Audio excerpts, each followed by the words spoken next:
Haleluya. Katakan Tuhan Yesus baik. Puji Tuhan. Shalom saudara semua. Saya berdoa dan berharap saudara semua diberkati Tuhan.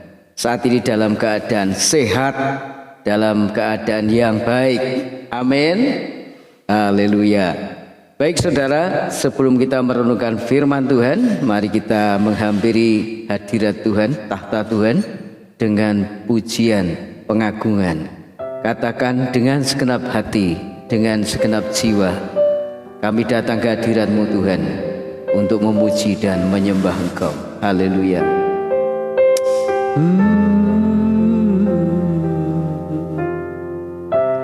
Kami datang kepadamu Tuhan.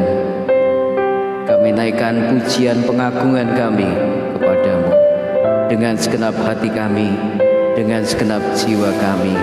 Haleluya.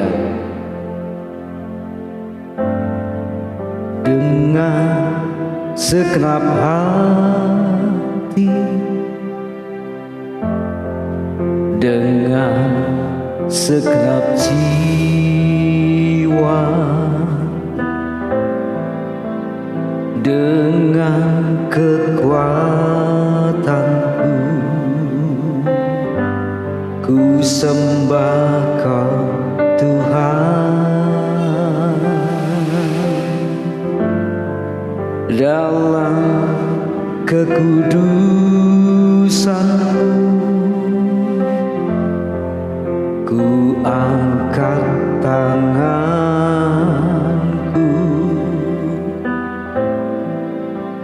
ku rindu selalu dalam hadirat-Mu.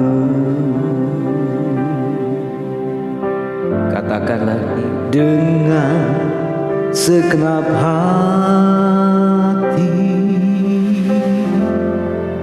dengan segenap jiwa, dengan kekuatanku, ku sembah Kau Tuhan.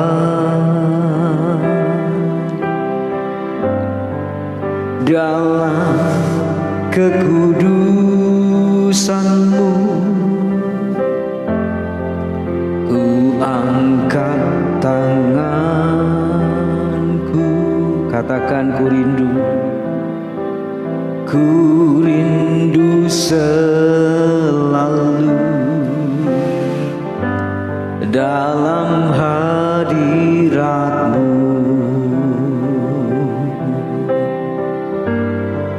Sebab Engkau yang kudus,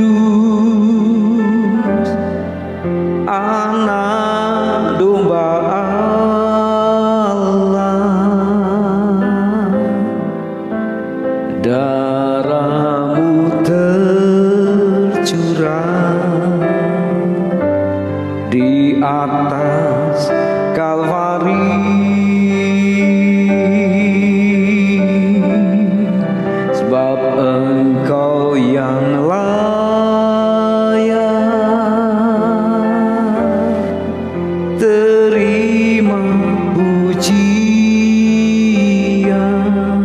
hormat dan kuasa, hormat dan kuasa, sekarang dan selamanya.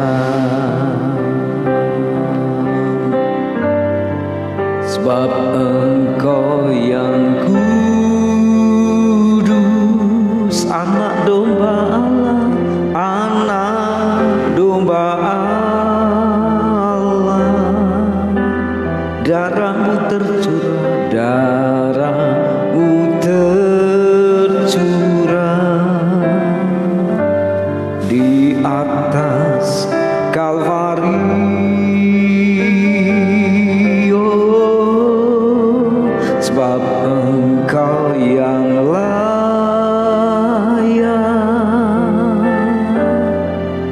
terima pujian,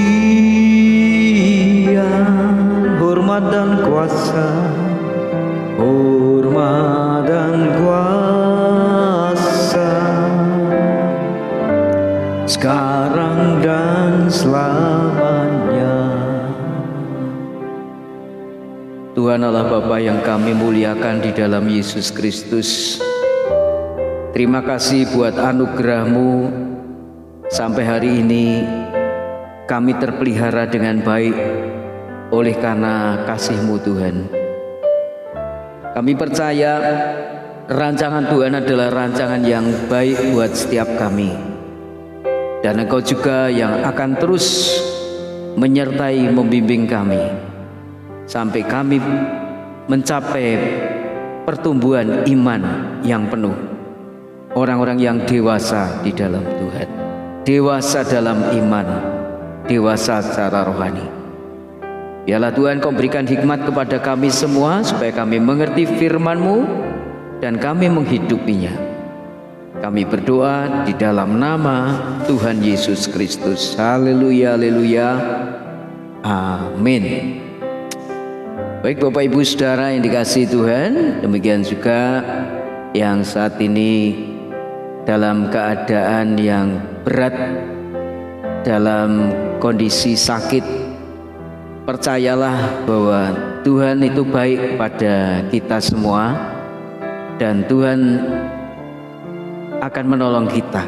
Percaya Tuhan akan menolong kita. Katakan, saya percaya Tuhan akan menolong saya. Ya, amin, haleluya. Saudara, pada kesempatan ini saya akan menyampaikan satu hal yang penting, yaitu tentang keputusasaan. Tapi saya akan menyampaikan dalam judul pantang putus asa. Saudara, setiap orang pasti ingin keadaan hidupnya itu baik, atau setidak-tidaknya semakin bertambah hari semakin bertambah baik. Betul?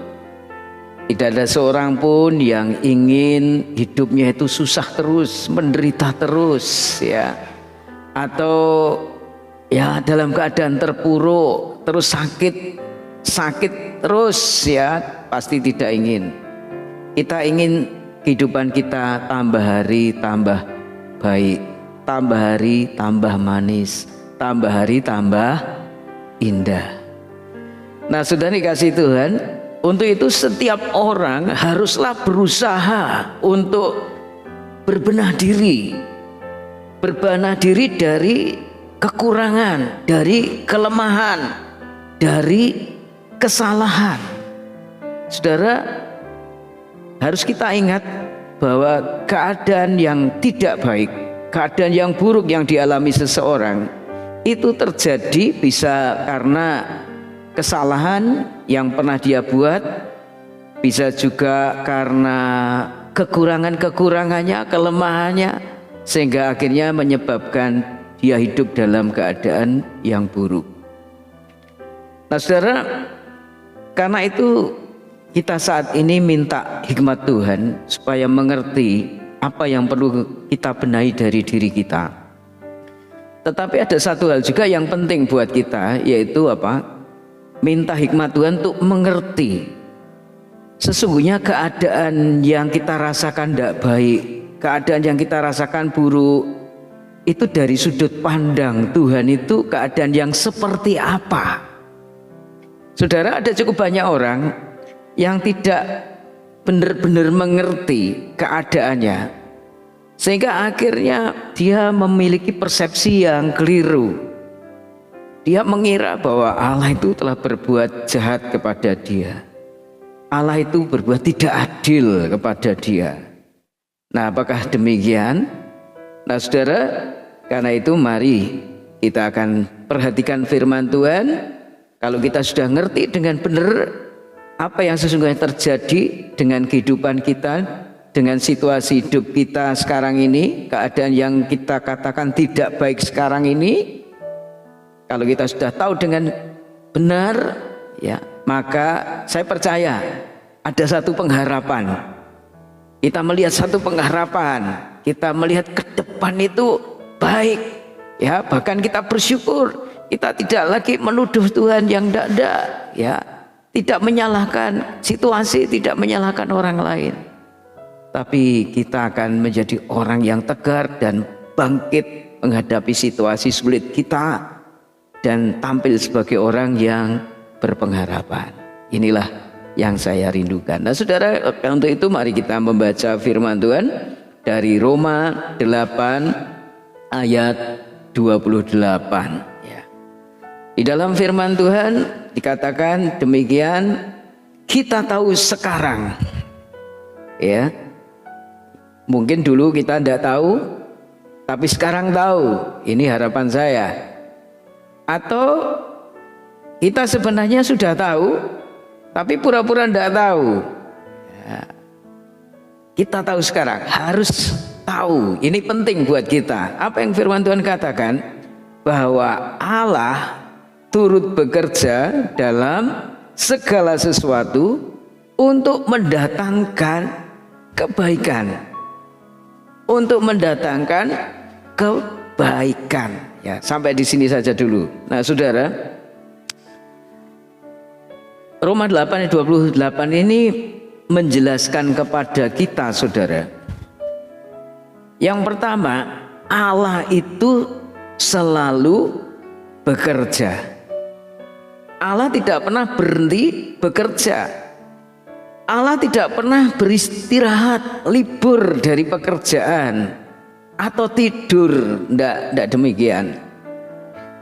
Ya sekalipun manusia karena kelelahan, karena capek, lalu istirahat, tidur karena mengantuk, ya, atau karena keadaan fisiknya yang sedang tidak fit lalu berhenti bekerja, istirahat. Tapi Allah tidak demikian. Sekalipun kita ini gambar Allah, diciptakan Allah segambar dengan Allah, tapi Allah tidak seperti kita.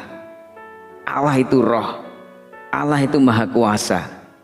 Jadi Allah tidak pernah istirahat, tidak pernah tidur. Itu dinyatakan di dalam Tuhan Yesus Kristus pada waktu hari Sabat, di mana orang-orang Yahudi istirahat, orang-orang Yahudi berhenti dari aktivitas kerja, tapi Yesus Kristus tetap bekerja. Ya, yang butuh pertolongan ditolong Tuhan Yesus, yang butuh kesembuhan dijamah Tuhan Yesus disembuhkan. Bahkan Tuhan Yesus melakukan mujizat pada hari Sabat, hari di mana orang-orang Yahudi berhenti dari bekerja.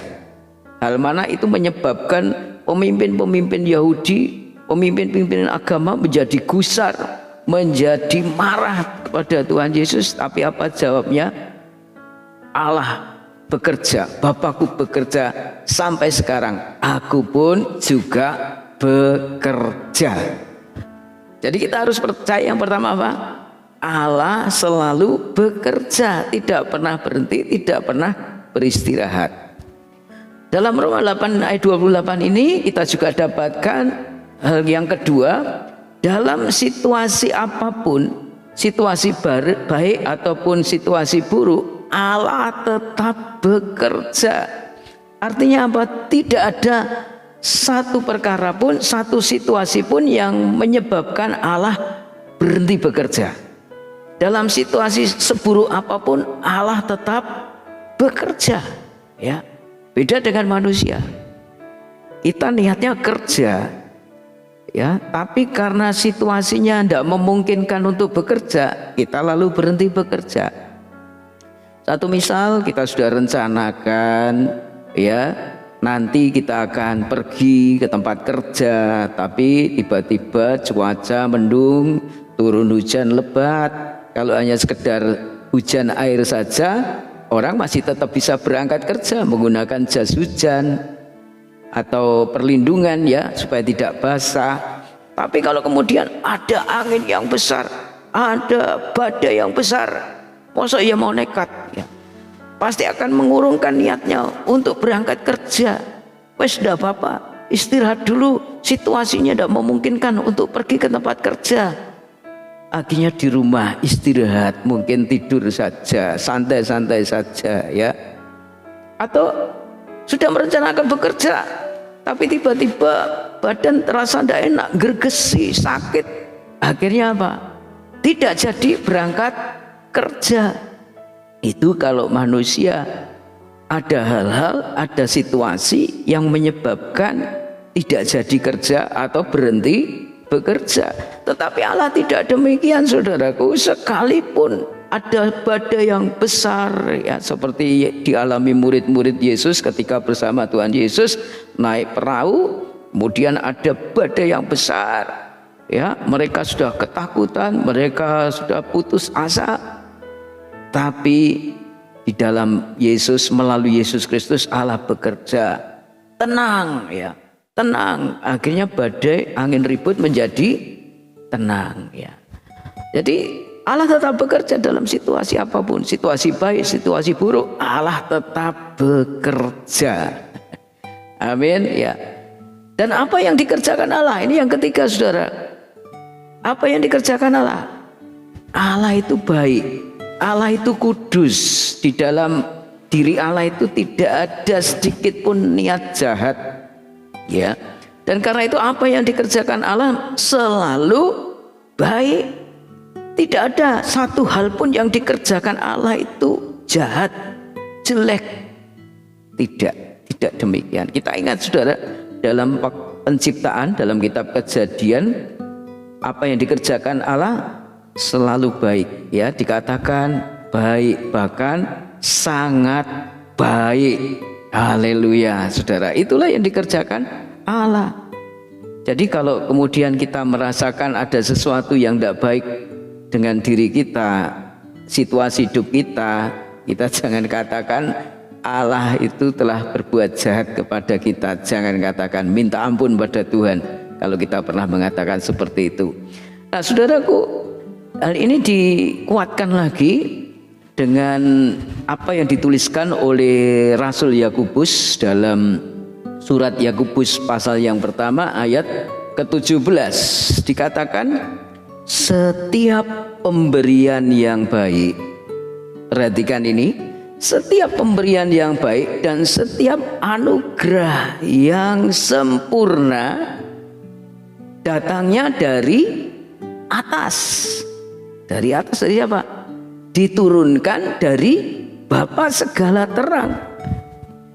Ya, padanya tidak ada perubahan atau bayangan karena pertukaran. Nah, saudara dikasih Tuhan, dikatakan dalam Yakobus pasal yang pertama ayat 17 ini, segala sesuatu ya yang berasal dari Bapa, dari Tuhan itu selalu baik. Ya, jadi termasuk juga segala sesuatu yang baik di dalam hidup kita itu asalnya dari Tuhan. Ya, tidak pandang bulu apakah orang itu anak Tuhan, umat Tuhan, atau orang yang tidak percaya Tuhan, tetapi kalau dalam diri orang itu ada hal yang baik, itu asalnya dari Tuhan. Itu adalah karunia Tuhan. Ya, waktu Allah menciptakan manusia, Adam dan Hawa, diberikan potensi kebaikan, hal-hal yang baik, ya, karunia-karunia yang baik. Ya, anugerah Allah itu ada yang bersifat umum, ada yang bersifat khusus. Yang bersifat umum itu anugerah Allah untuk semua, ya, untuk semua ciptaannya, untuk semua manusia, termasuk juga orang-orang yang tidak percaya Tuhan, orang-orang yang belum beriman kepada Tuhan. Diberi anugerah secara umum, ya pasti anugerah itu yang baik. Jangan heran orang-orang di luar Tuhan Yesus pun bisa melakukan kebaikan-kebaikan, dan itu sumbernya dari mana? Dari Tuhan, dari Bapa, ya. Jadi baik itu yang bersifat rohani, bersifat jasmani, ya. Contohnya misalnya berkat-berkat materi, ya, kesehatan, kemudian talenta, kemampuan, iman, pengharapan, kasih, keselamatan, dan semuanya itu adalah anugerah dari Tuhan, dari atas. Nah, saudaraku, Di dalam Yakobus ini juga kita membaca intinya sumber segala kebaikan adalah Tuhan, tetapi juga Tuhan itu adalah sumber terang dan kebenaran. Di dalam Tuhan tidak ada kegelapan. Ya, di dalam Tuhan tidak ada kebohongan. Karena itu setiap janji Tuhan itu pasti akan digenapi. Karena Tuhan itu pada hakikatnya kebenaran dan Tuhan tidak pernah berbohong. Orang tahu ngapusi ya. Gak seperti orang yang janji muluk-muluk, yang ngomongnya kok ya oh, tapi kemudian tidak dibuktikan, tidak dilakukan. Tapi Tuhan tidak seperti itu. Di dalam Tuhan itu ada terang, dan di dalam Tuhan itu tidak ada kegelapan. Lalu juga dikatakan bahwa dalam Tuhan itu, ya Tuhan itu bukan seperti bayangan yang sebentar-sebentar berubah ya. Seperti halnya kalau kita berdiri di luar rumah, ada sinar matahari, pagi hari matahari dari timur, kita berdiri, bayangan kita ada di belakang kita kalau kita menghadap ke timur ya. Tapi kalau siang hari mungkin bayangan kita sudah berubah ya. Tidak lagi di belakang kita, mungkin di bawah kita persis. Tadi kalau sudah ke barat, ya mataharinya berjalan ke barat, bayangan kita ada di sebelah timur, berubah-berubah. Tapi Tuhan tidak pernah berubah. Manusia juga bisa berubah, tapi Tuhan tidak pernah berubah. Situasi manusia, situasi hidup orang bisa berubah. Tadinya baik, kemudian berubah jadi tidak baik. Tapi Tuhan itu tidak pernah berubah. Ya, dari sejak awal Tuhan itu baik, sejak kekal Tuhan itu baik sampai kekal. Tuhan itu juga baik sejak kekal. Ya, Tuhan itu kudus sampai kekal. Tuhan juga tetap kudus ya. Nah, saudaraku, Allah itu baik, tidak pernah berbuat jahat. Allah itu tidak pernah berubah ya. Karena itu saudara, dalam keadaan apapun yang dialami seseorang, yang kita alami, kita harus percaya Allah bekerja di dalamnya. Dan apa yang Allah kerjakan dalam segala hal, dalam situasi hidup manusia, hidup kita, baik ketika kita dalam keadaan yang baik-baik saja, atau ketika kita dalam keadaan hidup yang buruk, apa yang dikerjakan Allah di dalam situasi hidup kita, Allah itu mengerjakan kebaikan. Itu yang dikatakan dalam Roma 8 ayat 28, di mana firman Tuhan berkata, kita tahu sekarang bahwa Allah turut bekerja dalam segala sesuatu untuk mendatangkan kebaikan. Untuk mendatangkan kebaikan ya. Kita harus percaya, sekalipun situasi kita saat ini buruk, sekalipun situasi kita ini terasa berat, sekalipun kita ini dalam keadaan terpuruk, percayalah bahwa Allah juga bekerja. Tapi apa yang dikerjakan Allah adalah kebaikan. Di dalam keadaan buruk kita, Allah mengerjakan kebaikan ya. Itu yang pernah dialami oleh satu orang tokoh Alkitab dalam Perjanjian Lama, yaitu Yusuf ya. Kita ingat apa yang dialami Yusuf pada waktu dia kanak-kanak, masih muda. Situasi hidup Yusuf itu enak ya, menyenangkan bagi Yusuf. Kenapa? Orang tuanya mengasihi dia. Bahkan orang tua Yusuf itu mengasihi Yusuf lebih daripada saudara-saudaranya. Yusuf diberikan fasilitas ya, pemberian yang bagus, yang terbaik. Tidak demikian dengan saudara-saudara Yusuf, kakak-kakak Yusuf. Yusuf diberi baju yang indah-indah, yang maha indah ya. Tidak seperti yang diberikan kepada kakak-kakaknya. Nah, saudaraku, hal itu menimbulkan iri hati di hati kakak-kakaknya. Makanya ketika Yusuf itu diminta ayahnya untuk mengantarkan makanan ya kepada kakak-kakaknya. Nah, ketika kakak-kakaknya melihat Yusuf datang seorang diri, apa yang dilakukan kakak-kakaknya? Mereka awalnya merencanakan yang jahat, kemudian mereka lakukan, yaitu apa? Yusuf itu ditangkap, ya, bajunya dilepas, kemudian Yusuf dimasukkan ke dalam sumur, ya, di dalam sumur. Dan apa yang dibuat kakak-kakaknya, bajunya itu diborai darah domba dan dibawa kepada ayah. Mereka katakan Yusuf telah tidak ada, telah mati, dimakan oleh binatang buas. Ini buktinya, bajunya berdarah-darah, ya. Padahal yang dilakukan apa? Yusuf itu mereka jebloskan, masukkan dalam sumur. Di dalam sumur itu tentunya Yusuf merasa tidak nyaman. Itu keadaan yang buruk bagi dia, ya. Dan ketika kemudian Yusuf itu diangkat oleh kakak-kakaknya, apa yang dilakukan oleh kakak-kakaknya? Yusuf dijual ke Mesir. Dan dijual sebagai apa? Sebagai budak. Sebagai budak itu juga tidak enak, saudara. Keadaan hidup sebagai budak itu tidak enak. Dari sisi harga diri, ya, sebagai budak itu dia diperlakukan seperti binatang. Dia tidak lagi punya hak seperti orang merdeka. Dia dipaksa harus mau melakukan pekerjaan apapun yang diperintahkan kepada dia untuk dia lakukan. Bahkan majikannya mau memperlakukan dia sebagai budak itu bebas, dia memperlakukan apapun bebas. Ya, tentu keadaan hidup yang dirasakan Yusuf itu sangat berbeda sekali dari sebelumnya, sangat memberatkan dia, membuat batin perasaannya menderita. Saudara yang dikasihi Tuhan, ya, ketika dia dipekerjakan, dibeli oleh Potifar, dipekerjakan oleh Potifar di rumahnya, ya, dia bekerja dengan baik, tapi akhirnya dia difitnah istri Potifar. Dia dituduh mau memperkosa istri Potifar, akhirnya dia dijebloskan dalam penjara. Tidak baik keadaannya. Tadinya itu sudah mulai membaik, dipercaya oleh Potifar tentang pekerjaan, semua hal dipercaya, mengurusi segala hal dalam rumah Potifar. Tetapi kemudian dijebloskan dalam penjara, itu situasi yang tidak baik lagi.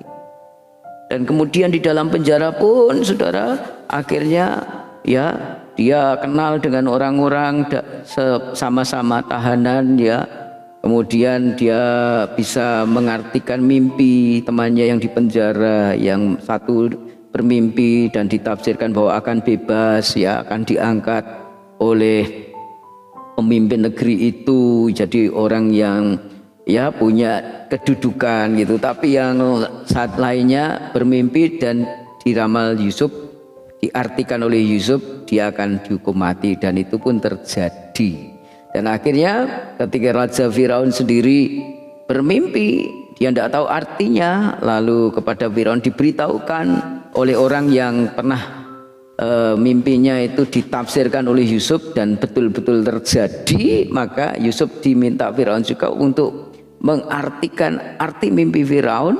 Dan apa yang terjadi kemudian? Yusuf dipercaya untuk mengelola hasil bumi di Mesir, dikelola dengan baik, dan akhirnya Yusuf diangkat jadi orang yang berkedudukan, punya jabatan yang penting di Mesir, dan itu mengangkat kehidupan Yusuf jadi baik. Nah, saudaraku, dari apa yang dialami Yusuf kita mengerti satu hal: Allah tetap bekerja dalam keadaan Yusuf yang tidak baik, ya. Dan Allah, apa yang dikerjakan Allah adalah hal yang baik. Karena itu saudara-saudara, Yusuf bisa berkata kepada keluarganya, ya, di dalam Kejadian 50 ayat 20, Yusuf berkata begini, memang kamu telah mereka-rekakan yang jahat terhadap aku, tetapi Allah telah mereka-rekakannya untuk kebaikan, ya, dengan maksud melakukan seperti yang terjadi sekarang ini, yaitu memelihara hidup suatu bangsa yang besar. Saudara, Yusuf akhirnya mengerti bahwa keadaan hidup yang buruk, yang berat di masa lampau, keadaan yang membuat dia menderita di masa lampau, ya, dan itu hasil rekaan dari saudara-saudaranya.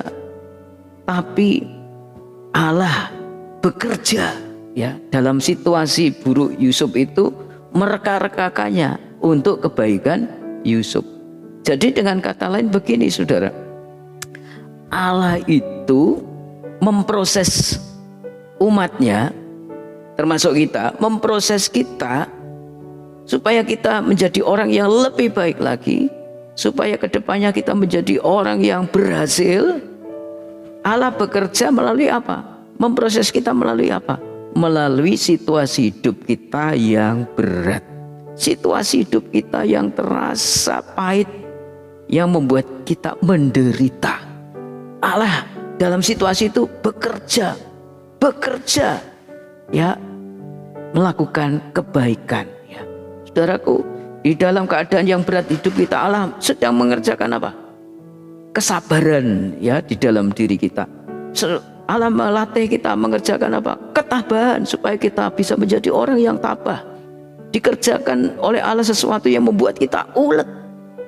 Ya, ada banyak orang yang saat ini berhasil di dalam kehidupannya, punya latar belakang apa? Waktu mudanya itu susah, waktu masih jadi anak itu orang tuanya miskin, orang tuanya hidup dalam kesulitan. Ya, banyak yang seperti itu. Ya memang ada 1-2 orang yang berhasil karena orang tuanya enak, ya hidupnya sudah mapan dan dia sebagai anak yang mapan. Tapi ada cukup banyak orang yang akhirnya kehidupannya itu tidak baik, di masa tuanya tidak baik. Karena apa? Sejak muda dimanja oleh keadaan hidup yang enak, yang nyaman, yang apa-apa tersedia. Nah saudaraku yang dikasih, kita mengerti sekarang bahwa Allah turut bekerja dalam segala sesuatu untuk mendatangkan kebaikan bagi kita. Karena itu saudara, yang ingin saya sampaikan, jangan menuduh Allah tidak adil kepada kita. Jangan menuduh Allah berbuat jahat kepada kita. Jangan ya. Dan sekarang kita berdoa, minta kepada Tuhan, Tuhan, kalau Engkau memang memakai situasi hidup saya yang tidak enak ini, yang berat ini, yang buruk ini untuk memproses saya jadi lebih baik, jadi pribadi yang lebih handal, jadi pribadi yang ulet, orang yang sabar ya. Aku rela Tuhan, bentuklah aku. Dan saudara, mari kita bertahan ya. Kalau saudara saat ini bekerja, dalam pekerjaan saudara terasa berat, terus kayak wis pegawai pengen mundur resign aja, jangan ya, sabar dulu. Bisa jadi keadaan di tempat kerja saudara yang berat itu sedang dipakai Allah untuk memproses saudara. Saudaraku, orang yang berhasil kehidupannya itu sudah melalui tahap proses sebelumnya, diproses Allah, dibentuk dulu oleh Allah, yang akhirnya kemudian menyebabkan dia jadi berhasil. Jadi keberhasilan itu tidak sekonyong-konyong. Orang Jawa bilang tidak saknyet ya, tapi ada satu proses. Dalam proses ini kita harus sabar, kita harus menguatkan diri, bahkan menguatkan iman. Ya, kuatkan iman, penting sekali. Seperti Daud juga sebelum secara definitif jadi raja, dia diproses Tuhan dulu. Dikejar-kejar Saul, diancam dibunuh Saul ya, sampai melarikan diri. Itu proses yang dilalui Daud sebelum dia menjadi raja. Bahkan setelah jadi raja pun ada lagi proses berikutnya yang juga tidak mudah dilalui oleh Daud. Nah, saudara, demikian juga dengan kita ya. Kita relakan diri kita. Kalau Tuhan sedang memproses kita dalam rumah tangga, saudara, mungkin juga saudara sudah berkeluarga, berumah tangga, setelah menikah kok keadaannya jadi begini toh Pak, tahu begini, lebih baik aku tidak nikah. Ya, jangan menyesali apa yang sudah kita putuskan, sudah kita lakukan ya. Kalau toh ada kekurangan, kesalahan, mari kita berbenah diri dalam proses ya kita menuju kebaikan ya. Berbenah diri, minta hikmat Tuhan, apa yang kurang, apa yang salah Tuhan dari hidup kita, saya benahi. Saya bukan orang yang sempurna saudara, saya sudah banyak berbuat kesalahan ya. Keluarga saya sangat tahu, istri saya sangat tahu apa yang terjadi dengan saya. perbuatan-perbuatan saya di masa lampau. Tapi saya sadar ya, itu salah. Itu sebabnya keadaan hidup saya tidak baik, keadaan hidup keluarga saya kurang baik, tidak baik. Ya, akhirnya saya berbenah diri, diproses Tuhan ya. Saya ikuti proses Tuhan. Saya sabar, saya rela ya. Diinjak-injak, dihina, dicaci maki, disalah-salahkan ya. Saya rela. Karena itu memang kesalahan saya yang saya harus benahi. Dan Tuhan tolong saya dipulihkan keadaan hidup saya baik, keluarga saya baik, dan kembali merasakan damai sejahtera berkat-berkat Tuhan. Kali ini saya katakan sebagaimana judul renungan saya ini, pantang putus asa. Amin. Jangan putus asa. Saudara yang sakit pun jangan putus asa ya. Kalau yang lainnya mengalami keadaan hidup dengan sakit penyakit itu, lalu mengalami hal yang berat, atau bahkan ada yang meninggal dunia karena sakit penyakit yang persis seperti saudara alami, ingat, Allah tidak selalu memperlakukan orang sakit itu dengan cara yang sama. Ada yang dipanggil pulang ke rumah Bapak setelah mengalami sakit penyakit seperti yang saudara alami, tapi ada juga yang mengalami sakit penyakit yang saudara alami seperti itu, tapi akhirnya mengalami keajaiban, mujizat Tuhan, disembuhkan, dipulihkan, sehingga bisa bersaksi. Karena itu jangan putus asa. Pantang buat kita putus asa di dalam Tuhan. Ya, anjing yang hidup lebih baik daripada singa yang mati. Karena apa? Orang yang hidup itu masih punya pengharapan. Ya, mari kita berharap pada Tuhan. Baik, kita akan berdoa.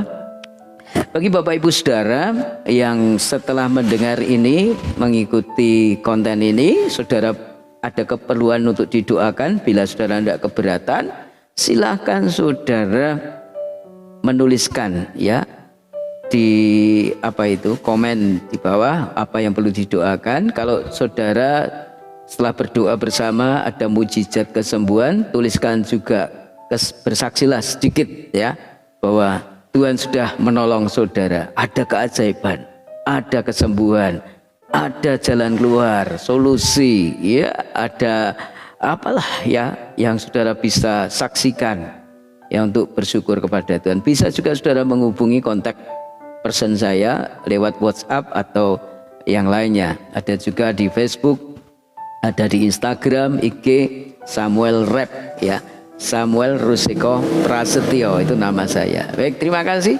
Baik Bapak Ibu, saya akan berdoa untuk saudara, dan mari kita berdoa. Bapa di surga, terima kasih buat anugerah-Mu, buat firman-Mu. Kami percaya Tuhan, Engkau Allah yang tidak pernah berhenti bekerja, dan apa yang Tuhan kerjakan selalu baik. Dalam situasi apapun Engkau tetap bekerja, dan situasi yang tidak baik pun Engkau bekerja memproses kami untuk kami menjadi lebih baik lagi ya. Engkau menggembleng kami dalam situasi yang tidak baik itu, yang pada akhirnya menjadi kebaikan buat kami. Biarlah kami boleh sabar, tetap teguh, tetap kuat di dalam situasi apapun. Kalau saat ini ada yang mengalami sakit penyakit, mari Tuhan, saudara yang mengikuti tayangan ini, saudara sakit, angkat tangan saudara. Bapak, Engkau melihat tangan yang terangkat, Tuhan jamah, Tuhan sembuhkan di dalam nama Tuhan Yesus. Begitu juga saudara-saudara kami yang saat ini minta solusi pertolongan Tuhan, Tuhan jamah, Tuhan berikan hikmat solusi. Bagi yang butuh pertolongan dalam hal keuangan, dalam hal pekerjaan, mari Tuhan tolong mendapatkan pekerjaan, diberkati Tuhan keuangannya, usahanya dibuat berhasil ya, mendapatkan pekerjaan oleh karena pertolongan Tuhan. Yang studi dalam pergumulan menyelesaikan skripsi dan lain sebagainya, tolong Tuhan supaya berhasil juga di dalam menulis skripsi. Terima kasih Tuhan. Dan apapun juga yang kami hadapi bersama Tuhan. Kami bersyukur, kami berdoa dalam iman, dalam nama Tuhan Yesus Kristus. Yang percaya katakan amin. Haleluya. Baik saudara yang dikasihi Tuhan, sampai di sini perjumpaan kita. Ikuti untuk selanjutnya renungan harian Dan saya percaya ada banyak berkat firman Tuhan yang kita dapatkan, ya, ada remah-remah firman Tuhan yang menjadi kekuatan kita. Sampai bertemu, Tuhan Yesus memberkati. Haleluya.